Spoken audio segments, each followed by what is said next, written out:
दोस्तों ये है खिक्सा। इस गर्मी और बरसात के मौसम में ये खिक्सा मार्केट में बड़े ही आराम से मिलता है। आज हम इसकी पंचफोरन वाली भुजिया रेसिपी बनाना सिखाएंगे। तो यहाँ पे दोस्तों लगभग 300 ग्राम हमने खिक्सा लिया है। इसके आगे और पीछे का भाग इस तरीके से काट के इसे पतले पतले टुकड़ों में इस तरीके से काट लेना है।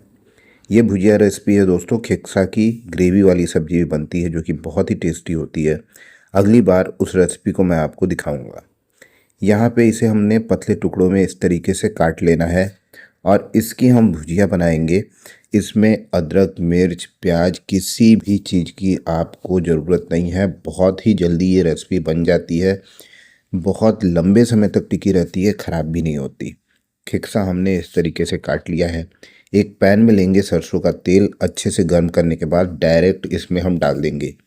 कोई भी आपको तड़का वगैरह कुछ भी देने की ज़रूरत नहीं है इसमें। अब इसे हम चलाएंगे और इसे हमने ढक के छोड़ देना है। 5 मिनट के लिए मीडियम फ्लेम पे इसे पकने देंगे और बीच बीच में चलाना मत भूलिएगा।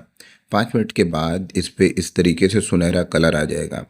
अब समय है दोस्तों इसमें हल्दी पाउडर और नमक डालने का। हल्दी पाउडर और नमक डालने के बाद इसे हम 3-4 मिनट और पकने देंगे। अच्छी तरीके से हमने करना है मिक्स और फिर इसमें हम डालेंगे पंचफोरन का मसाला। पंचफोरन वाली खिक्सा की रेसिपी हम बना रहे हैं तो इसमें हम डालेंगे पंचफोरन का मसाला। तो पंचफोरन का जो मसाला है इसे आधा चम्मच आपको डाल देना है। 300 ग्राम हमने लिया था खिक्सा, इसमें आधा चम्मच हमने पंचफोरन का मसाला डाल दिया है।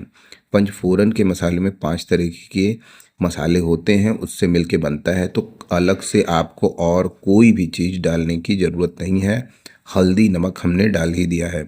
अब थोड़ा तीखापन के लिए यहाँ पे चिली फ्लेक्स या लाल मिर्च का पाउडर डालेंगे और मिक्स कर देंगे। बस ये रेसिपी हो जाएगी तैयार। 15 मिनट में ये रेसिपी बन जाती है दोस्तों। बना के देखिए, बहुत ही टेस्टी है। मिलते हैं दोस्तों अगली वीडियो में। Thank you so much.